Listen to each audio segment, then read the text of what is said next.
नमस्कार दोस्तों, स्वागत है आपका हिंदी गुरुकुल विद संदीपिका में।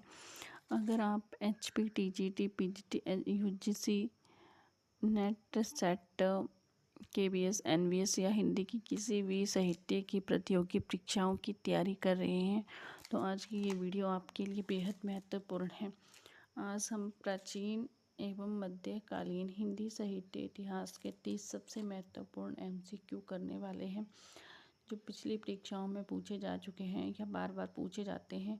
वीडियो में हर प्रश्न का सही उत्तर और उसका संक्षिप्त व्याख्या भी मिलेगी, इसलिए वीडियो को अंत तक जरूर देखें।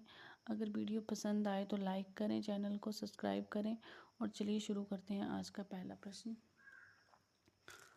तो ये रहा आपका पहला प्रश्न। हिंदी साहित्य के आदिकाल को किस नाम से जाना जाता है? हिंदी साहित्य का जो आदिकाल है उसको किस नाम से जाना जाता है? वीर गाथा काल नाम से। किसने दिया था ये नाम वीर गाथा काल? तो ये दिया था हमारे रामचंद्र शुक्ल जी ने। ठीक है, आदिकाल किसने दिया था? आदिकाल नाम किसने दिया था? तो ये दिया था हजारी प्रसाद द्विवेदी ने। ठीक है, तो ये आपने याद रखना है कि वीर गाथा काल किसने कहा था? तो ये कहा था आचार्य रामचंद्र शुक्ल ने। ठीक है, शुक्ल याद रखना है। नेक्स्ट है आदिकाल की इसमें सीमा जो है उस मान्यता क्या मानी गई है? आदिकाल का जो टाइम है वो क्या है? तो वो क्या है? वो है 1050 से 1375। और जो 1375 से 1700 है वो किसका है? भक्ति काल का।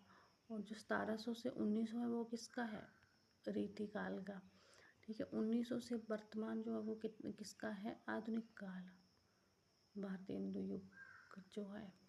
ठीक है, तो ये आपने काल जो भी टाइमिंग है कालों की वो भी याद रखनी है, वो भी एग्जाम्स में आजकल पूछी जा रही है। नेक्स्ट है पृथ्वीराज रासो के रचयिता कौन है?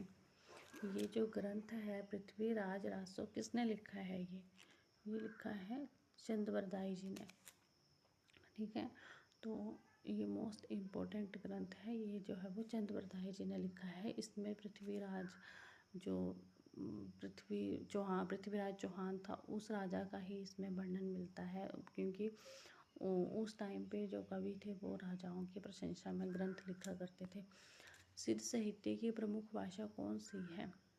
ठीक है, सिद्ध साहित्य, ये जो रासो ग्रंथ है ये भी सिद्ध साहित्य में ही आता है। और जो सिद्ध साहित्य की भाषा थी वो कौन सी रही? तो वो रही है हमारी अपभ्रंश। ठीक है, तो ये आपने याद रखना है कि कौन सी भाषा जो है वो कब स्टार्ट हुई, अपभ्रंश कब आई। अगर आप इन भाषाओं के बारे में पढ़ना चाहते हो तो मैं एक अलग से वीडियो बनाऊंगी, तो फिर आपको पता चलेगा कि अपभ्रंश कैसे आई थी। ठीक है, तो नेक्स्ट है हमारा क्वेश्चन, नाथ संप्रदाय के प्रमुख प्रवर्तक कौन है? नाथ संप्रदाय, ठीक है, सिद्ध संप्रदाय भी है, नाथ है। ठीक है, तो नाथ कितने थे? नाथों की संख्या थी हमारी 9। ठीक है, 9 मतलब नाथ मतलब 9। ठीक है, और इनके जो प्रवर्तक थे वो कौन है? वो है गोरखनाथ जी। ठीक है, और गोरखनाथ के गुरु का क्या नाम था? कई बार ये भी क्वेश्चन आता है, तो वो क्या है? मत्स्येंद्र नाथ। यहाँ से लिखा नहीं जाएगा तो आपने ऐसे याद रखना है, मत्स्येंद्र नाथ जो है वो उनके गुरु का नाम था। हिंदी साहित्य का इतिहास के रचयिता कौन है? हिंदी साहित्य का इतिहास के रचयिता है आचार्य रामचंद्र शुक्ल जी। मोस्ट इम्पोर्टेंट ग्रंथ है इनका ये हिंदी साहित्य का इतिहास। और ये जो शुक्ल जी हैं सारा साहित्य जो है वो इन्हीं के इर्द गिर्द घूमता है, तो आपने इनको ज़रूर पढ़ना है, इनके ग्रंथों को और इनके बारे में जो भी बताया जा रहा है वो आपने याद रखना है। भक्ति काल की इसमें सीमा मान्यता क्या मानी गई है? मैंने पीछे भी ये आपको बताया कि क्या है भक्ति काल की इसमें सीमा। भक्ति काल की, आदि काल की, रीति काल की, आधुनिक काल की, सबकी दी हुई है ये। तो ये किसकी है? ये है भक्ति काल की। ठीक है, ये मोस्ट इम्पॉर्टेंट क्वेश्चंस हैं, इसको आपने ज़रूर याद रखना है, सबके ही टाइमिंग आपने याद रखनी है। नेक्स्ट है कबीर किस भक्ति शाखा के प्रमुख कवि हैं? तो कौन क्या थे वो? जो हमारे कबीर जी थे वो क्या थे? संत थे। वो क्या बोल रहे थे? भक्ति किस तरह से करनी चाहिए?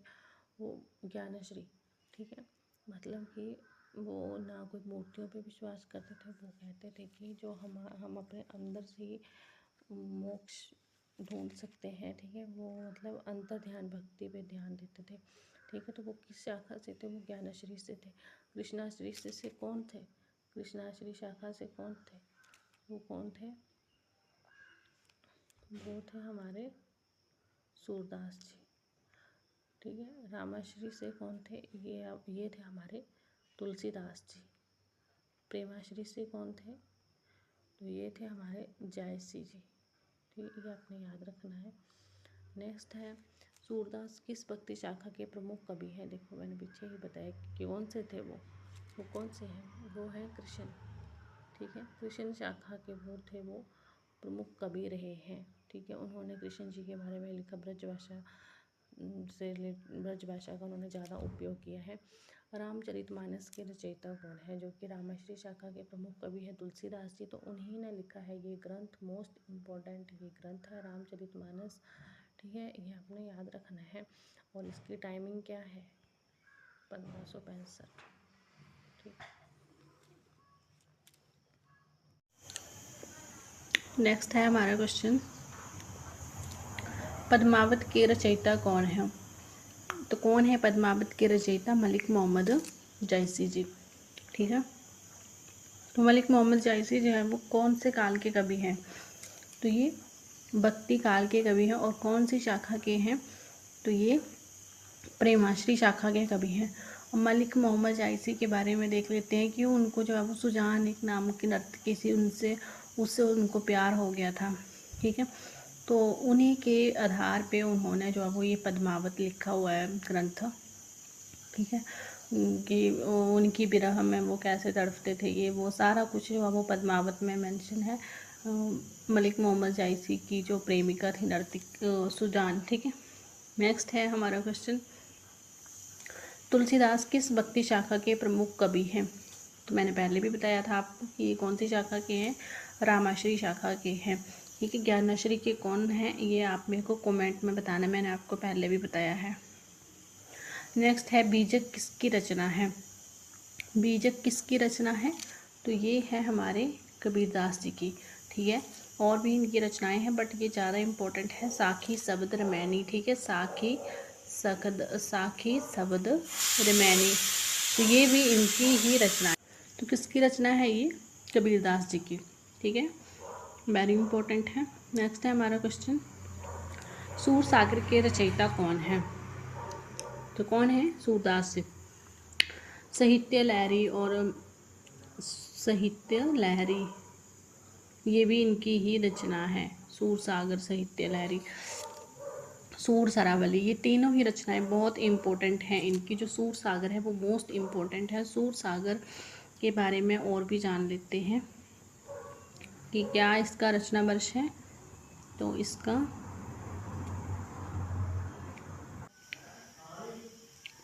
सूर सागर का रचना वर्ष है 1652 विक्रमी संवत। 52 नहीं है बट क्या है, 1642 ईस्वी है, ठीक है। विक्रमी संवत, ईस्वी नहीं विक्रमी संवत, ठीक है। और सूर सागर में है क्या? तो इसमें जो है वो कृष्ण की बाल लीलाओं का ही वर्णन है, ठीक है। श्री कृष्ण जी की जो भी उनकी बाल लीलाएं थी, ठीक है, उसी को श्रीमद् भागवत गीता को मतलब इसका आधार बनाया गया है। इसमें वही मेंशन है सूर सागर में। नेक्स्ट है, रामचरितमानस किस भाषा में लिखी गई है? मोस्ट इम्पोर्टेंट, किसकी रचना है ये? तुलसीदास जी की। कौन सी भाषा में है? अवधी भाषा में है, ठीक है। और नेक्स्ट है, कबीर के गुरु किसे माना जाता है? मोस्ट इम्पोर्टेंट, कबीर के गुरु कौन है? रामानंद जी। तो जो भक्ति आंदोलन के मतलब यहाँ पे उत्तर भारत में जो भक्ति की लहर थी वो कौन लेके आए थे? तो इनके ही गुरु रामानंद लेके आए थे पहले भक्ति का। यहाँ पे कोई बोलबाला नहीं हुआ करता था, दक्षिण भारत में ही पहले भक्ति का ज़्यादा वो था। बट उसको उत्तर भारत में कौन लेके आया? तो वो आए थे रामानंद जी, ठीक है। तो यही है कबीर के गुरु। और बल्लभाचार्य किसके गुरु हैं? सूरदास जी के।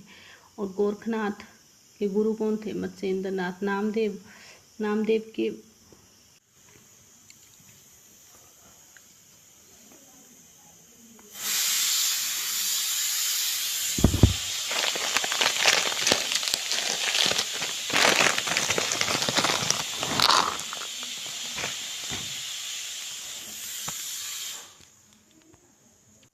तो ये मैथिली भाषा के कवि थे, ठीक है। इनको मैथिल कोकिल भी कहा जाता है, मैथिली भाषा के कवि थे, ठीक है। नेक्स्ट है भक्ति काल का स्वर्ण कवि किसे कहा जाता है? भक्ति काल का स्वर्ण कवि तो किसको कहा जाता है? सूरदास जी को, ठीक है। सूरसागर साहित्य लहरी सूर सरावली जिनकी रचनाएं हैं, जिन्होंने कृष्ण काव्य के बारे में बहुत कुछ लिखा हुआ है, और वो सूरदास जो अष्टछाप के सबसे बड़े कवि भी जो है वो माने जाते हैं, ठीक है। नेक्स्ट है विनय पत्रिका के रचयिता कौन है? किसने लिखी है ये? तुलसीदास जी ने, ठीक है। विनय पत्रिका, विनय पत्रिका में था क्या? तो इसमें जो है वो कितने 279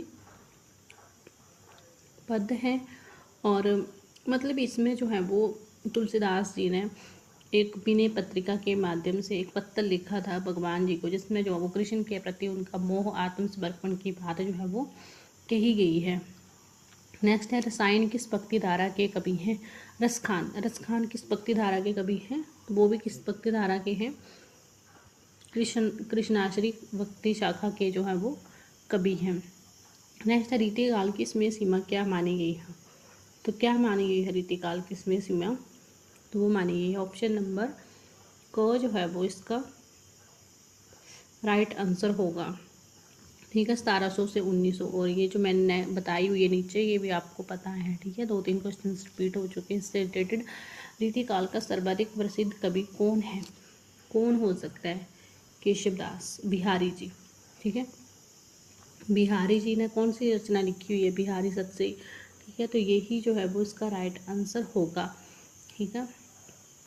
और नेक्स्ट है बिहारी सत्सई के रचयिता कौन है? देखो इनकी रचना भी आ गई अब आगे। तो कौन है? बिहारी जी, ठीक है। बिहारी जी बिहारी सत्सई के रचयिता हैं। नेक्स्ट है रसिक प्रिय के रचयिता कौन है? रसिक प्रिय किसकी रचना है ये? तो ये रचना है हमारे केशवदास जी की। इनको क्या कहा जाता है? इनको क्या कहा जाता है? केशवदास जी को रीतिकाल का प्रवर्तक बोला जाता है, ठीक है। और कठिन काव्य का प्रेत, ऐसे क्वेश्चन बहुत रिपीट होता है कि कठिन काव्य का प्रेत किसे कहा जाता है? तो वो कौन है? केशवदास जी, ठीक है। नेक्स्ट है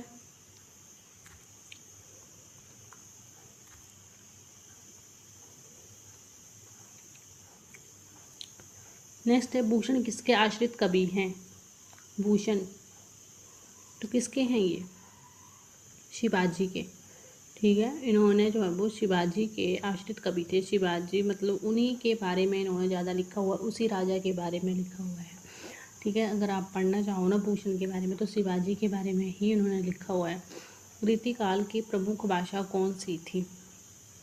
तो कौन सी थी? ब्रजभाषा थी, ठीक है। मतलब ज़्यादातर ब्रजभाषा का ही प्रयोग, ब्रजभाषा का प्रयोग हुआ है।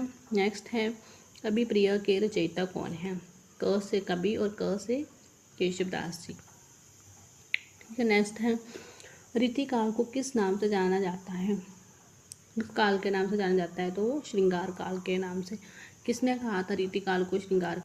तो ये कहा था विश्वनाथ प्रसाद मिश्र ने, ठीक है। विश्वनाथ प्रसाद मिश्र ने, ठीक है। आप लोगों ने लिख लेना है, यहाँ पे लिखा नहीं जा रहा है साफ, तो आप लोगों ने लिख लेना है। हिंदी साहित्य का स्वर्ण काल किसे कहा जाता है?